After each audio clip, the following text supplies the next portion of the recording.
Okay, good morning, everybody. Welcome. We're going to sing together, and we invite you to do that fun kind of humming where you don't need to know the words. And invite you to stand in body or in spirit. My beloved colleague, the Reverend Lynn Unger, was inspired by Rumi's poem. And Lynn is a friend of mine. For a time, she was the religious educator while I was the minister at the church in Hayward. There is a descant for this song too.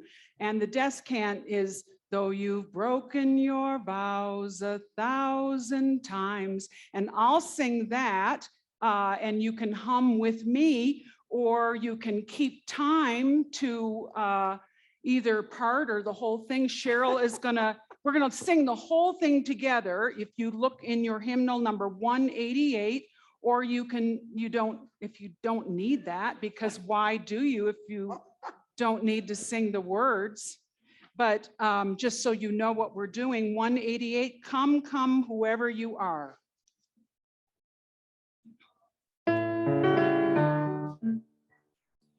Come, come, whoever you are, wander, worshiper, lover of leaving. Ours is no caravan of despair. Come, yet again come, though you've broken your vows 1,000 times, though you've broken your vows 1,000 times, though you've broken your vows 1,000 times, though you've broken your vows 1,000 times. Maybe that song is a reminder that we can always return to covenant, always try again. And we're going to sing, I'm on my way to the freedom land. This is an African-American spiritual, and it's in our hymnal. And our hymnal commission named it for one of our ancestors, a pioneering Unitarian African-American minister, E. Ethelred Brown. There he is, right there. And so this hymn was named after him. So we can hum this one together. I'm on my way to the freedom land. We're gonna do verses 1, 2, and 5. And we're going to make the second verse more inclusive we'll be singing sisters, brothers, siblings. So you can go, or right? So that we'll know what you mean. Okay. Hang on one second. Let me turn the page here, Marilyn, and we'll be ready to go. Thank you. All right, here we go.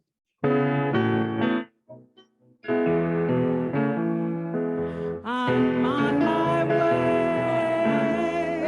to the freedom land. I'm on my way to the freedom land. I'm on my way to the freedom land. Great, great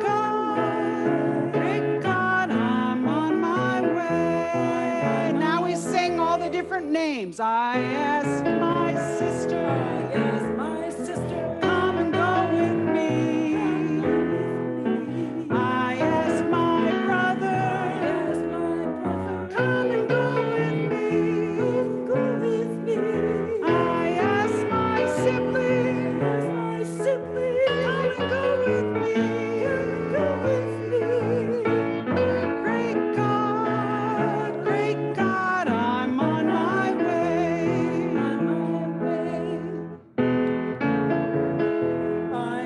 What are we supposed to sing this time? Oh, 5. And I won't turn back. I'm on my way. And I won't turn back. I'm on my way. And I won't turn back.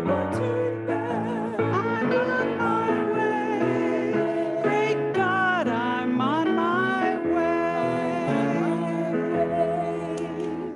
Really good humming. Really good. Did you enjoy that? Oh, yeah. Someday. All right. I invite you all to join us today in a special ingathering ritual created by my colleague Jane Altman Page, in which we will gather in energy and love from all directions. Your responsive call will be to hum the Gathered Here chant.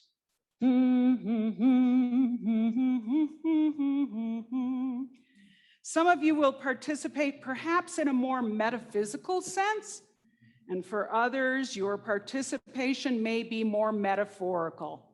That is fine, for we are Unitarian Universalists, people of open minds, loving hearts, and helping hands.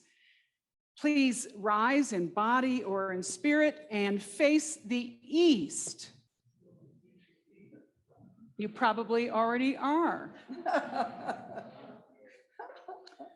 We call out the powers of the east, representing air and the radiance of dawn. I invite you to think of places to the east of us where you have lived or visited. Perhaps places across Los Pinos River, the Missouri River, or across the great Atlantic Ocean. And I invite you to lift up to your mind friends and family who lived east of here and call on those memories of times with them and their spirits of life and love to be with us here today. If you wish, you may lift their names into the sanctuary before we hum. David, Barbara, Richard.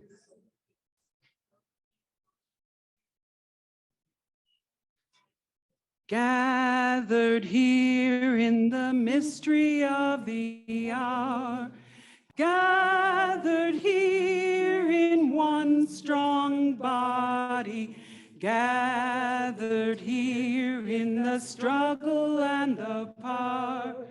Spirit, draw near. Now I invite you to face the south. As we call on the powers of fire that the south represents, we lament the polluting of the great Gulf of Mexico that lies to the south and have heard the cries of our Mother Earth. We are also thankful that with the good energies of loving people and the powers of nature, those beautiful waters are clearing again.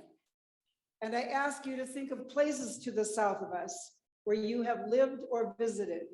I invite you to lift to your mind friends and family who live south of here and call on those memories of times with them and their spirits of life and love to be here with us today.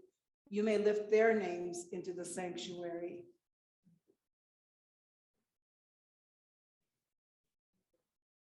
And we sing, gathered here in the mystery of the hour, gathered here in one strong body, gathered here in the struggle and the power.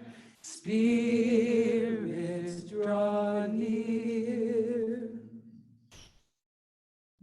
I now invite you to face the west. We call out the powers of the west, the power of water.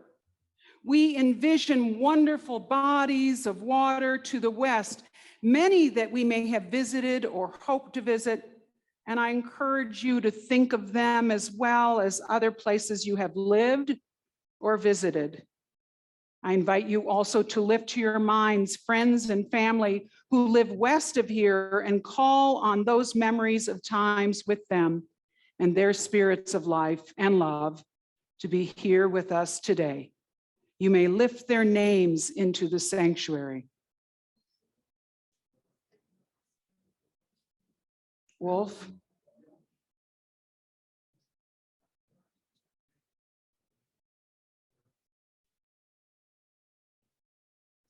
gathered here in the mystery of the hour, gathered here in one strong body, gathered here in the struggle and the power.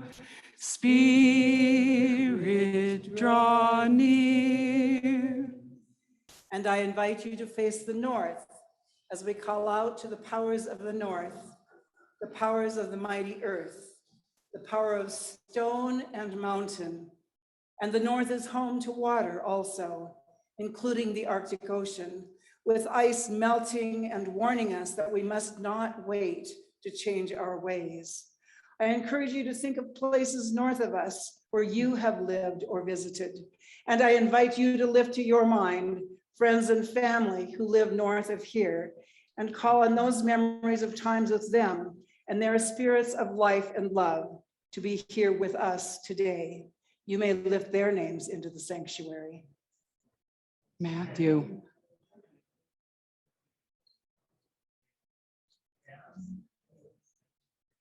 And we sing together. Gathered here in the mystery of the hour, gathered here in one strong body, gathered here in the struggle and the power. Spirit, draw near. And lastly, I invite you to turn toward the center, home of the Spirit. And in this special place, I invite you to lift to your minds friends and family members who have died, leaving us with gracious memories and, of course, their love. And I invite you to call on those memories of times with them and their spirits of life and love to be here with us today. You may lift their names into the sanctuary.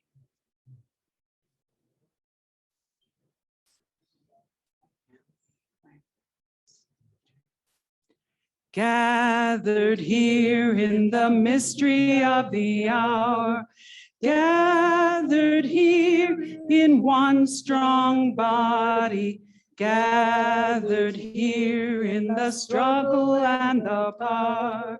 Spirit, draw near.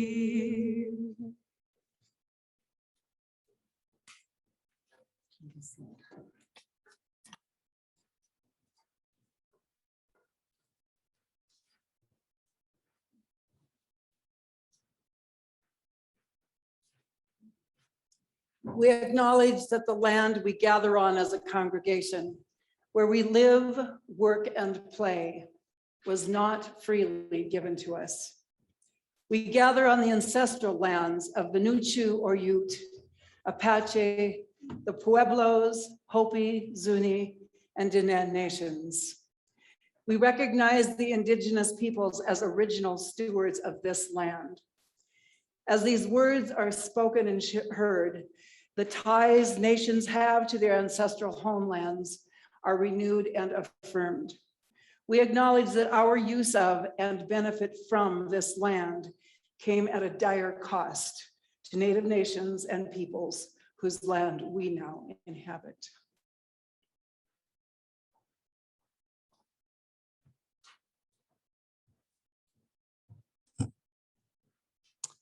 I am Katie Kandarian Morris, the minister of the Unitarian Universalist Fellowship of Durango.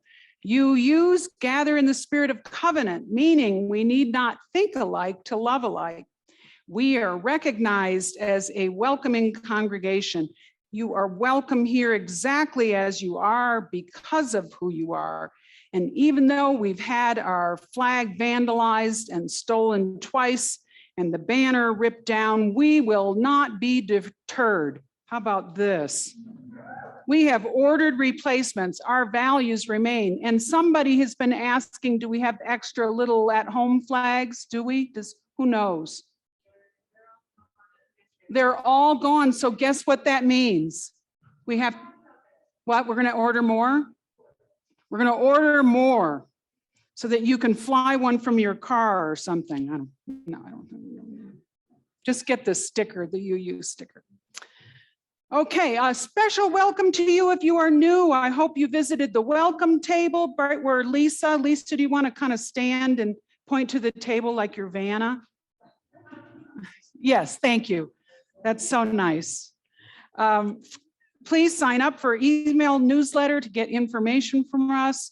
And guest cards are on chair backs. You can drop yours in the basket as it comes by later on. Our connections coordinator, Shannon Beaver, she's waving to you right now. She serves, and look at how she waves. Wow.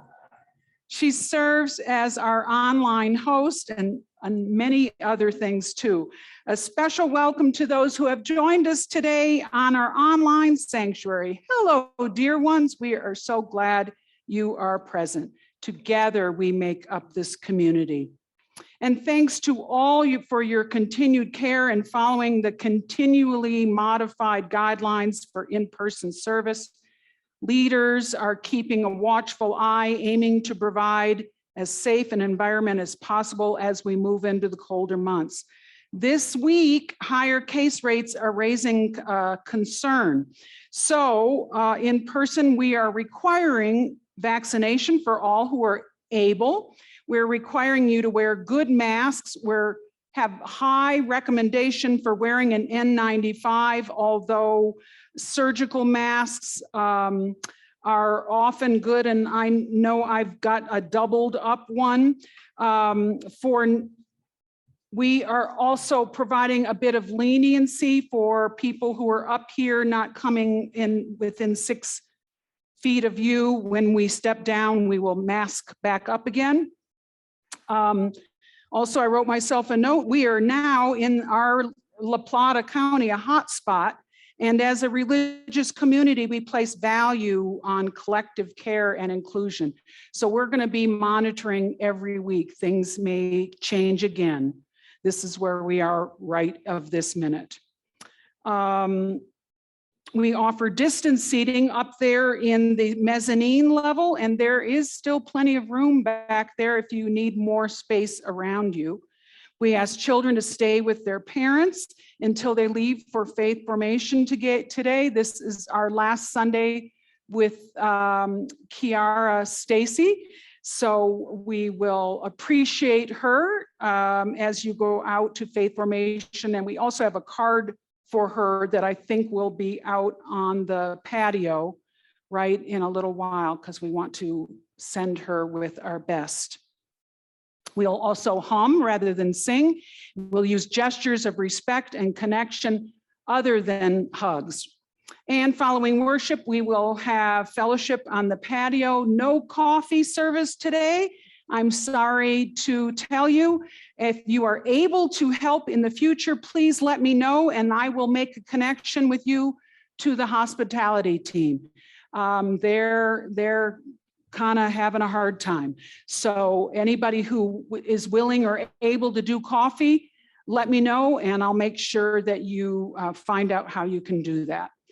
Cheryl Guy is today's volunteer worship associate. James Mirabal is our tech director. Marilyn Garst is our pianist today. I already mentioned Shannon, who's helping us. Also, Jim Brook is our camera operator. Thank you for everyone. We have folks at the door too. I saw Judy Hayes and Susanna Jones out there welcoming everyone as they come in.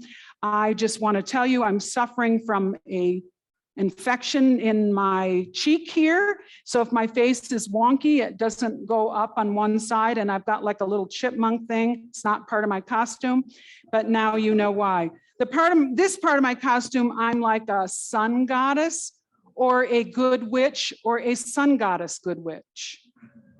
Okay. Yes, that's what I am. But so I'm not the Statue of Liberty.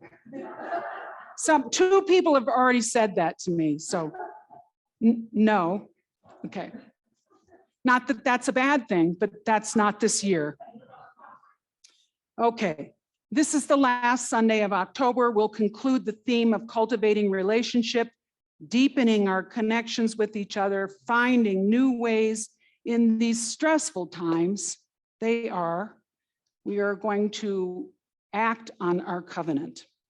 We're going to return to this space at 11:30 for a brief 30-minute reflection on today's message. Cheryl is going to remind you using the Tibetan bowl out there, or maybe you'll be in here if it's too chilly to do jumping jacks out there. But there's going to be the fun pumpkin decorating event, so you probably will want to go out there. We define worship as shaping things of worth. In so doing, we create community, providing opportunities for transformation. As we light our chalice this morning, I invite you to rise as you feel comfortable as we speak aloud our affirmation. The words are printed on your bulletin, and our chat guests are, the words are online for you. Love is the doctrine of this church. The quest for truth is its sacrament, and service is its prayer. To dwell together in peace, to seek knowledge and freedom, to serve human need. For these high purposes, do we unite in worship. Please offer a greeting of peace and welcome to the people nearest you. Remember all of our little protocols with fist bumps or elbow bumps or namastes or whatever. Namaste.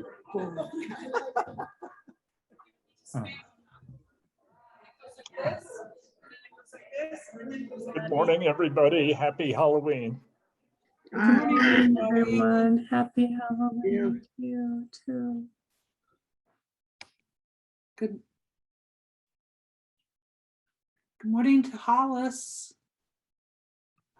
who's visiting us from Santa Fe. Yeah. Okay, Yeah. let's welcome.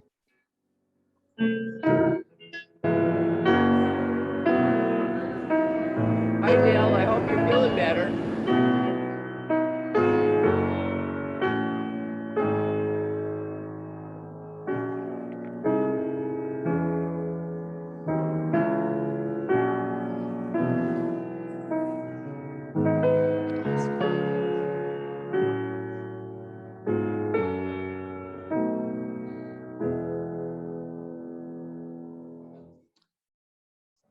And as we begin to settle into a deeper, more inward place, to be fully present right now in this place, here, in your place of residence, or wherever it is you are joining us from,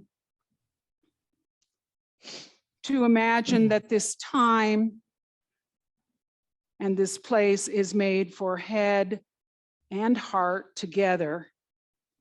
We might be able to begin to feel how our own bodies are not only flesh and blood, but skeleton bones as well.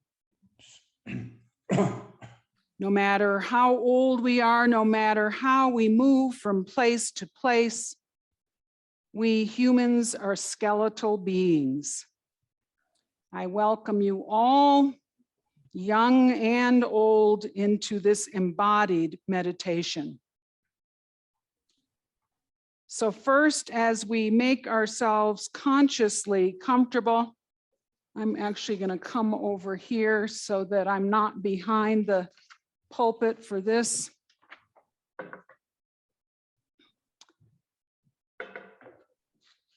Let us feel the various parts of our bodies, beginning from the top of our heads, or whatever it is we're wearing on top. The top of our head, if you kind of tap, you can feel the skull inside. Feeling the cheekbones now.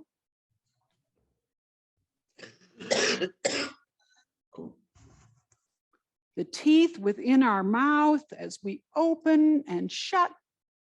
Open and shut. Maybe we just feel a mask, but we can tell underneath there. Teeth moving to our shoulders, our clavicle, scapula. Now feeling how our breathing expands and contracts our ribs as we can. Now, arms can go big and wide. Maybe there's room next to you, maybe not. Maybe you have to big and wide some other way. All the way down to our phalanges. And then back down. Now our legs, consider your femur, your thigh bone. Sitting, move your leg up and down, one at a time, or both. No, I'll just do one at a time. Those of you standing, oh, that's me. Skeleton leg up and down, up and down. Toes, imagine bones inside our toes. Wiggle them if you can. Feel the movement and stillness of bones, all the pieces of our bodies. The calacas, calaveras, skeleton bodies of those living and dead, not so different. Remind us that we too are mortal and are connected by the love that shines through our lives. Let our breath connect us with loved ones who have gone before us. Listen. Listen. Listen.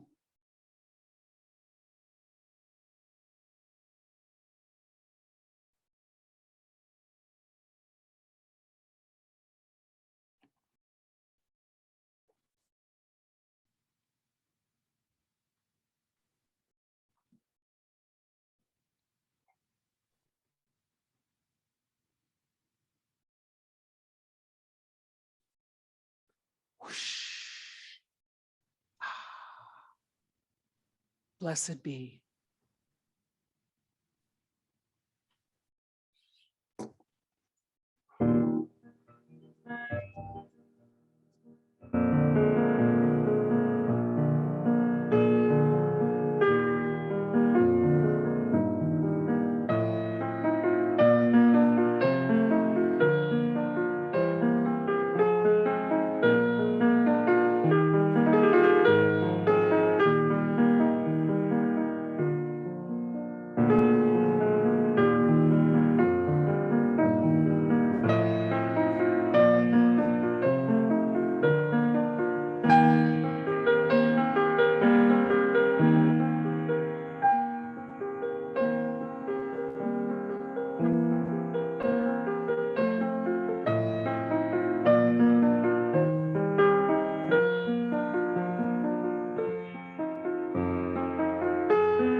So it's time for the story. If some children like to come up here and sit on the carpet, we're going to read a story this morning.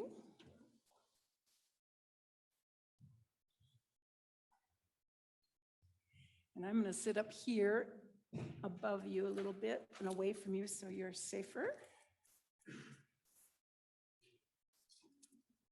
want to have a seat down here on the carpet?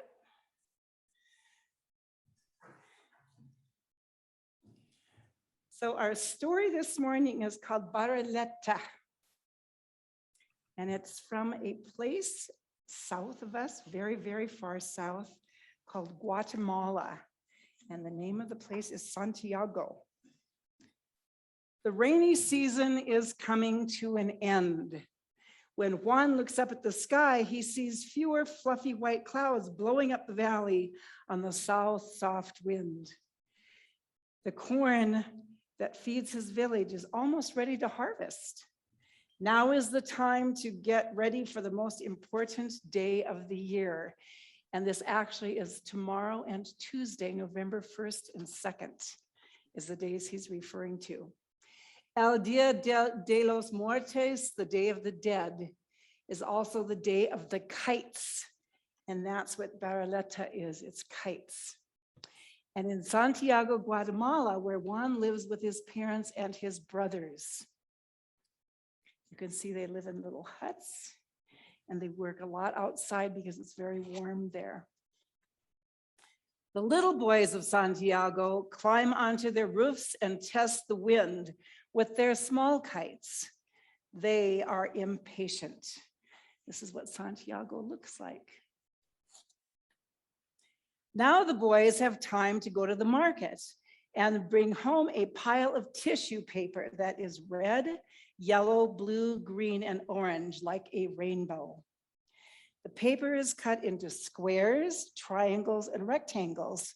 First, a cardboard circle is cut for the center. Then round and round, piece by piece, the paper is pasted into an ever-growing circle. These are probably a little bit different from the kites you're used to seeing, I bet, huh? A little bit larger. This is the best time of all. Each kite in Santiago will be different. Some people will put pictures on their kites and others just plain colors. Everything is ready. It is almost time. The kite is lying folded on the floor. Sticks for building the frame made from reeds are stacked in the yard of the house, waiting to be attached to the kite.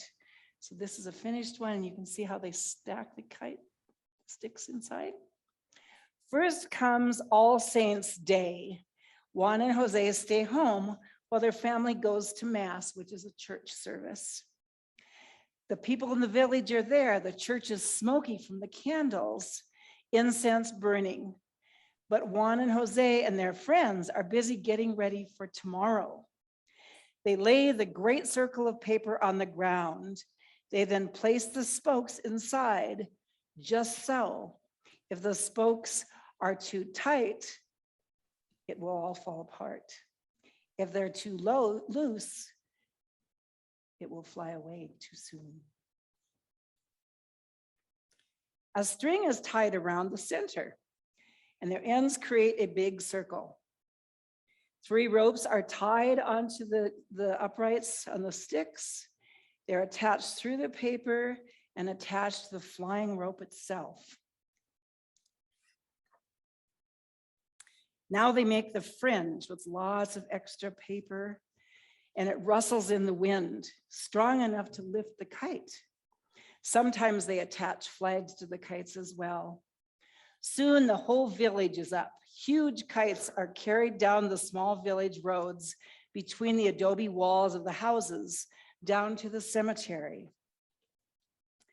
People are buried here, much like our own cemeteries in this country, some in what look like small houses. On El Dia de los Muertos, the village comes to the cemetery to sit with the dead, and they talk to them and they keep them company. They pray for them and they tell them what's been happening during the past year. Juan takes the heavy ball of rope. Will it fly All around him, people are doing the same. Kites are streaming in the wind. And suddenly he feels a lift on the kite. He looks over his shoulder and there is El Barriete just leaving his hand on its way up to the sky. And there's one more picture of some of the other bigger kites here. See? The sky is full of colors like the rainbow. The kites sweep over the cemeteries to say hello to their ancestors, and he can feel the wind in his hair and the flight in his hand, flying the beautiful berlete that they have made together. So these are larger kites than anything we have seen probably. How large would you think a large kite would be? How big? How many feet across would you guess maybe for a big kite? Any guesses? 5 feet, anything? Well, the average large kite in Santiago is 23 feet in diameter. So I'm going to have two of you. You want to take one end of this and you take the other end. And I want you to stretch it out between you. Just go ahead and stand up there and stretch it out between you. All the way until it's totally straight out. That is 23 feet, guys. That is how big the kites are. They're very big. So if you ever get to go to Santiago, Guatemala, you'll get to see some very fun kites. Thank you so much. You may return to your families, go to your faith formation class or with your parents. Online, you can join the chat. Shannon will have that posted for you. All right.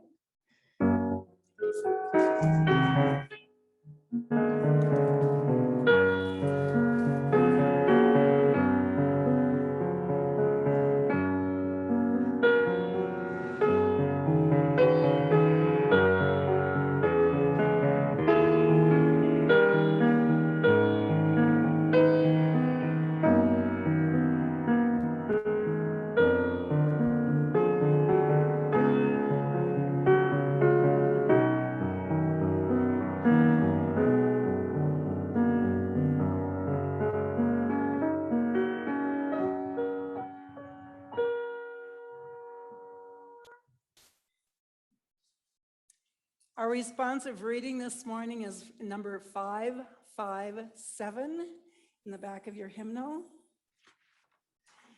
And it's called A Common Destiny by David H. Eaton, 557. All living substance, all substance of energy, being, and purpose are united and share the same destiny. All people, those we love and those we know not of, are united and share the same destiny. Birth to death, we share this unity with the sun, earth, Our brothers. flowers of the field, snowflakes, volcanoes, and moonbeams. Birth, life, death, unknown, known, unknown. Our destiny, from unknown to unknown. May we have the faith to accept this mystery and build upon its everlasting truth.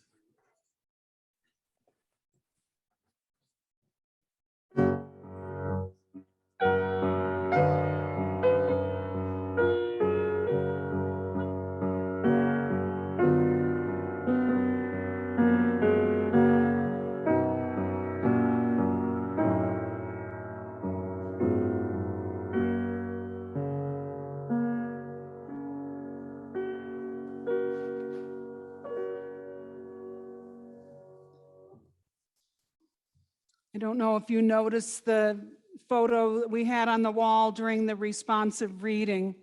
Can you go back to that, James? That's David Eaton. David Eaton was the first African-American minister to serve All Souls Unitarian Church in Washington, D.C., and he's the person that wrote our responsive reading, as today we are remembering the ancestors. My colleague Chris Rothbauer writes, "We gather this morning because others came before us. Some have left examples for us to follow, others lessons for us to learn from. And the paradox is that many have left both pain and joy. We honor our ancestors this morning, not because they are perfect, but because without them, we would not be here together, sharing our joy, our pain, our living, and our dying." So many holidays and holy days come tumbling all upon us at once like a rock slide. Light-hearted holidays, and then suddenly the calendar marks dates more somber in tone. We welcome All Hallows Eve. At one time, it was considered the night before Samhain. Now popularized and commercialized as Halloween. Testing the dark and spooky, moving close to the metaphysical. Next, All Saints' Day and All Souls' Day, marked on the 1st and 2nd days of November. And they are the religious versions of the secular Halloween. And yet Halloween came from its pagan ancestor Samhain. And here in southwestern Colorado, with the Mexican influence of El Dia de los Muertos, originally influenced from the Spanish Catholic. It's hard to separate these celebrations of joy and woe, of frivolity and solemnity. And why should we? While we are careful not to appropriate specific ceremonies from cultures that are not our own, we find ourselves in a mashup of opportunities to remember and honor our loved ones past, to find ourselves very near the veil of living and dead. And this year, we just might find that veil even more thin. Death is so close, closer than before. This year, we might take this time to notice that thin veil between the physical world and the other, to welcome them with costuming, leaving cookies or apples and nuts. My pal, the Reverend Nancy Palmer Jones, who serves as the UU minister in San Jose, where the congregation has a sizable Mexican-American population, where they worship. Nancy told me, our congregants, Mexican-born, whose spirit infuses and guides our Day of the Dead services themselves, said, "We are not laughing at death this year. There needs to be a space for just plain grieving.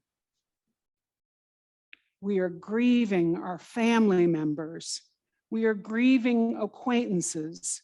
We are grieving the numerous losses that each week are named during our joys and sorrows.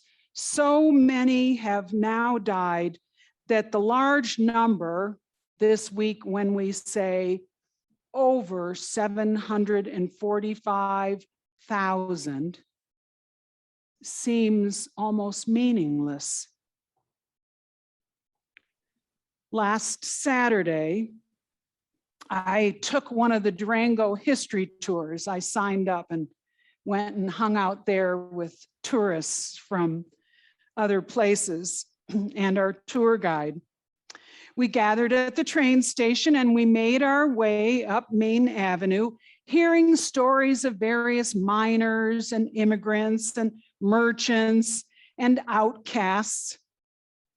We saw the yard in our mind and in a photograph, where the Ute would come into town at the northeast corner of Main and 7th.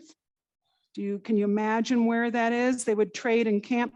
It's the land that now has a building on it that's the Keller Williams building. So now in my mind, I just see the fence and that open line and a teepee and a bunch of horses and people in there trading. The Keller Williams building is one of the many buildings in Durango that's haunted by ghosts. Maybe you have direct experience. And it's on the diagonal from the Strader.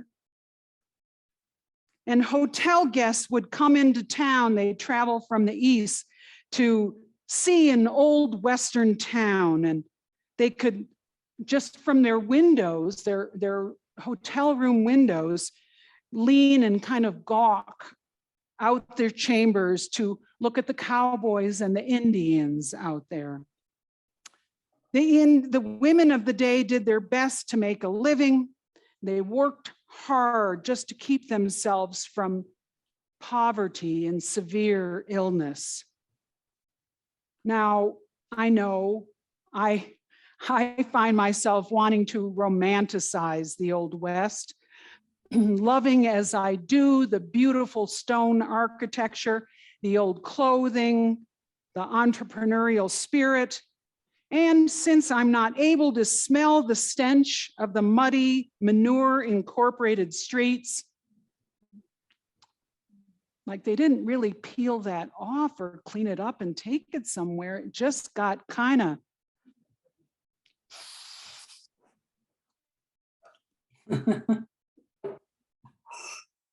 and to come to realize the so common early deaths and hard lives, difficult lives that were expected for all who lived here. What other reason might I have to envision and connect with the days of over 125 years ago?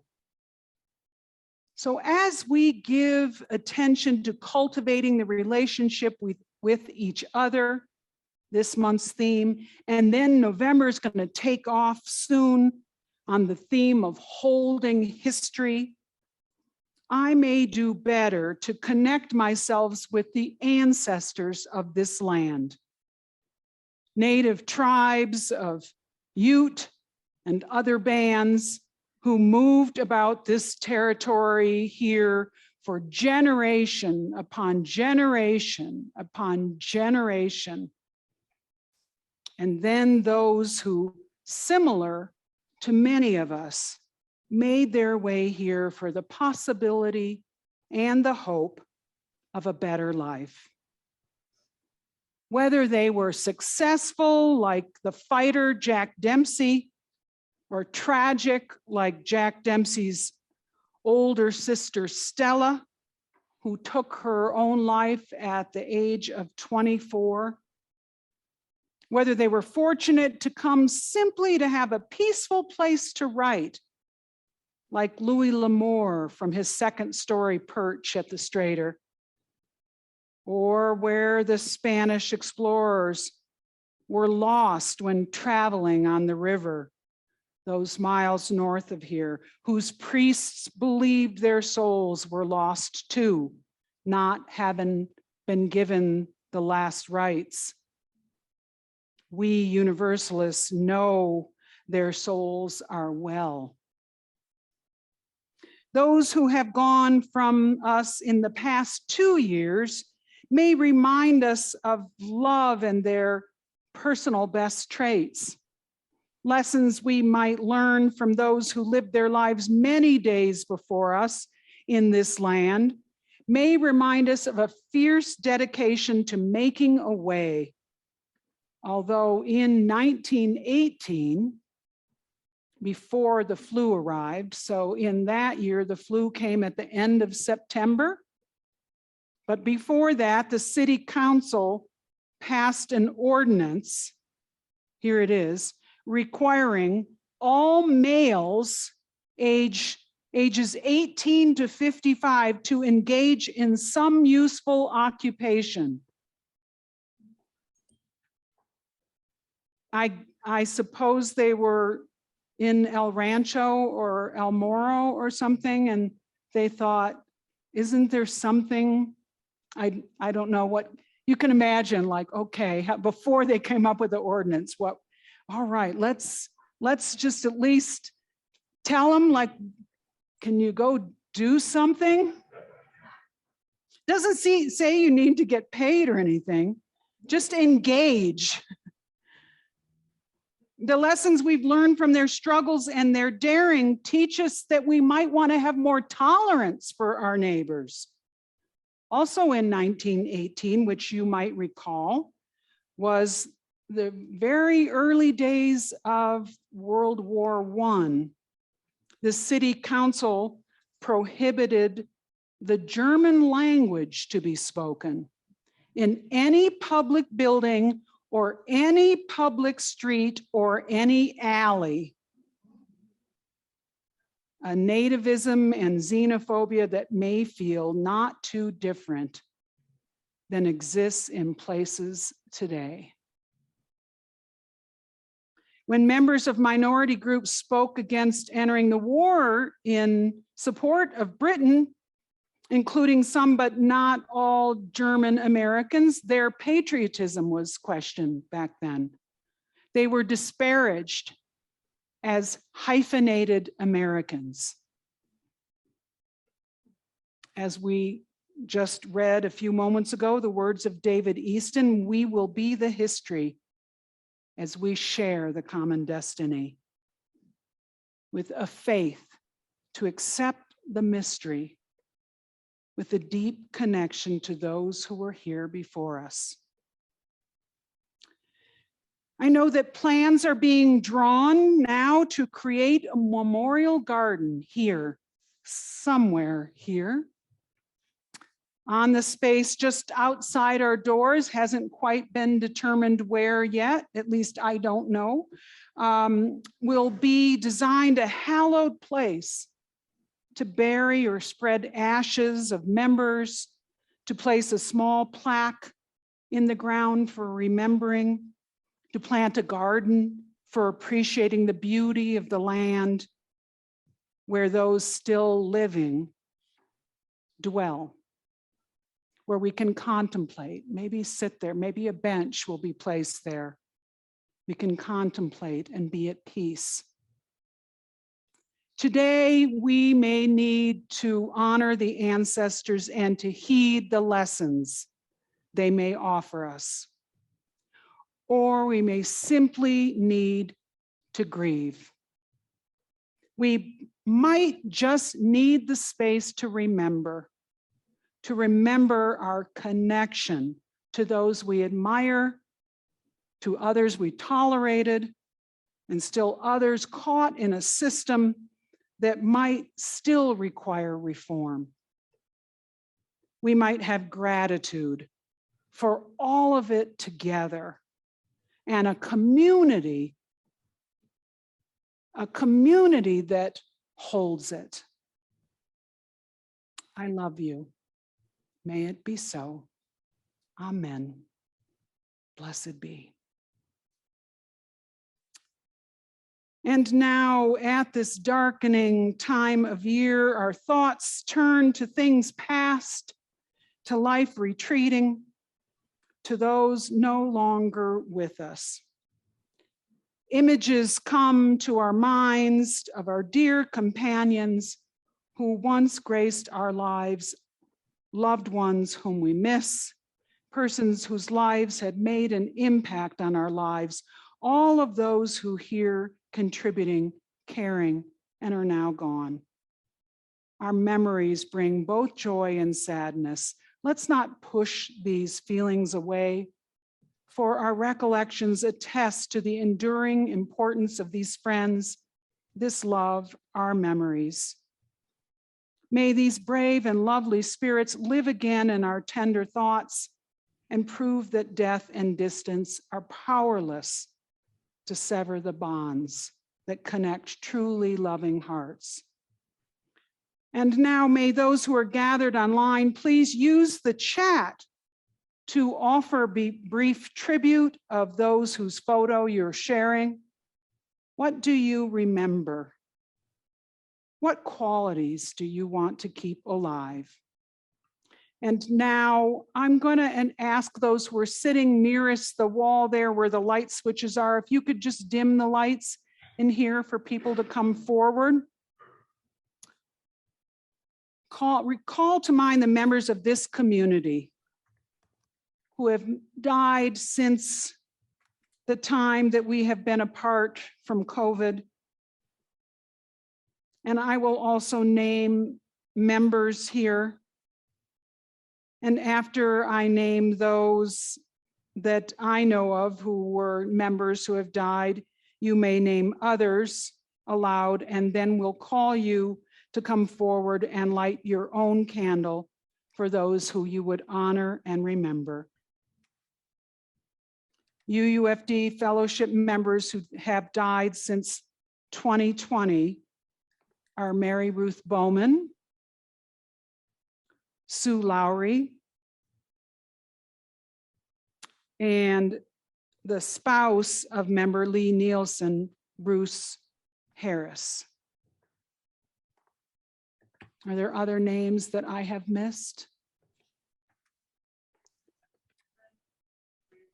A friend, Branson. And now we invite you to come forward.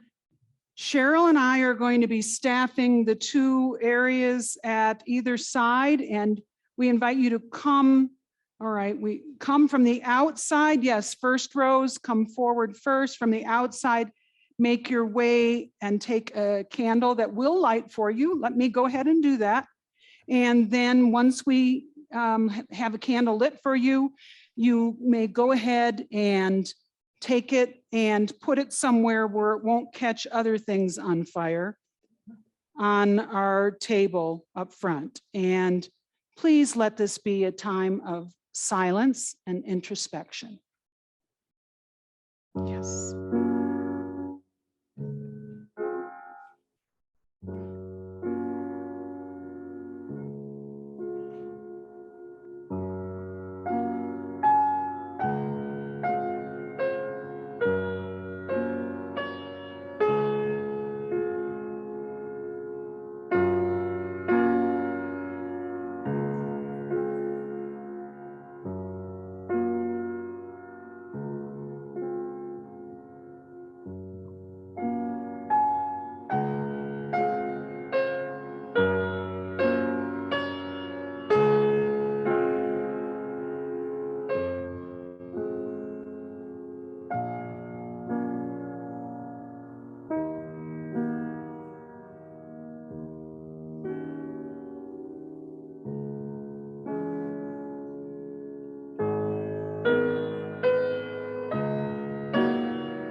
we know best in our own loving and being loved. Hold us as we remember those we have loved and those who have loved us. May our gratitude sparkle in our lives. May our tears lubricate our souls. Help us to know that we are not alone in our grieving. And help us also to come to that peaceful place in which we can take what we have learned from those who have gone before into our own lives. Remind us that we too are mortal, and that the only enduring legacy we leave is the love that shines through our lives. Blessed be.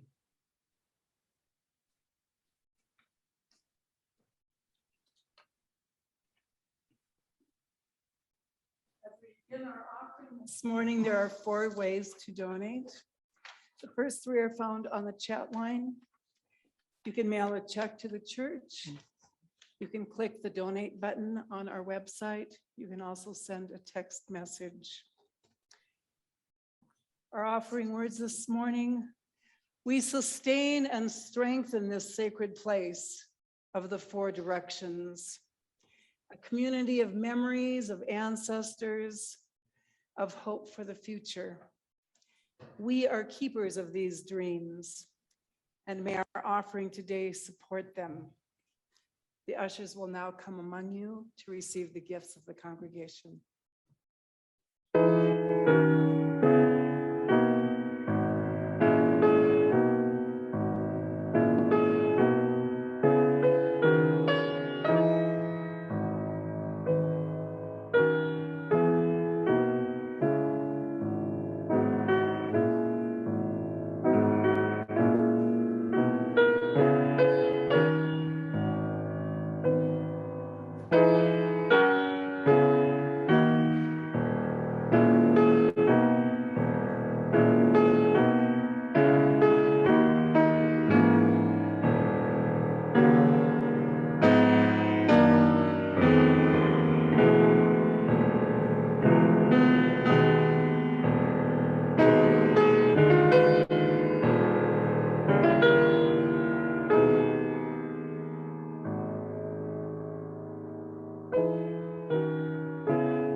Your gifts are most gratefully received.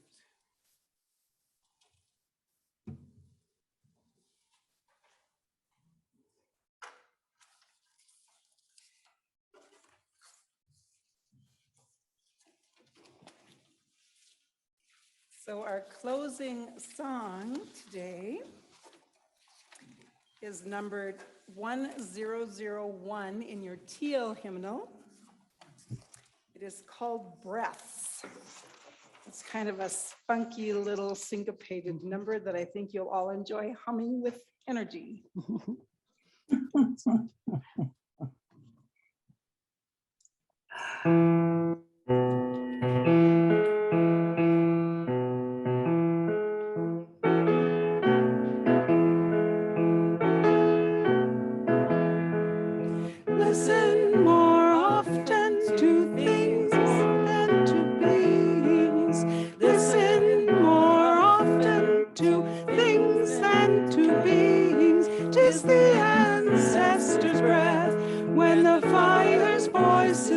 heard. 'Tis the ancestors' breath in the voice of the waters. Ah, whoosh, ah, whoosh. Those who have died have never, never left. The dead are not under the earth. They are within rustling trees. They are in the groaning woods. They are in the crying grass. They are in the moaning rocks. The dead are not under the earth. So listen more often to things than to beings. Listen more often to things than to beings. 'Tis the ancestors' breath when the fire's voice is heard. 'Tis the ancestors' breath in the voice of the waters. Zah, whoosh, ah, whoosh. Those who have died have never, never left. The dead have a pact with the living.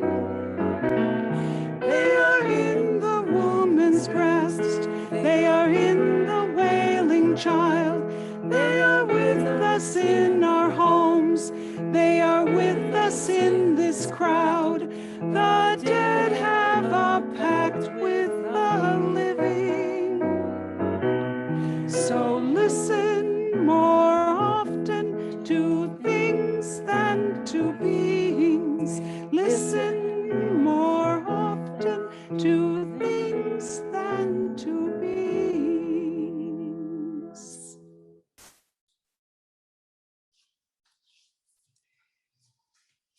We now extinguish our chalice. You're welcome to meet on the patio after the service for fellowship time before we meet back here at 11:30 for reflection on today's service. If you are on Zoom, you're welcome to join the breakout rooms after the service. We release our awareness of the center, knowing you are always with us. Go if you must, stay if you will. Respond with me, blessed be, blessed be. We release the west. Let us turn to face the west. Go if you must, stay if you will. Blessed be, blessed be. We release the south. Go if you must, stay if you will. Blessed be, blessed be. We release the east. Go if you must, stay if you will. Merry meet and merry part and merry meet again. Blessed be. Go in peace.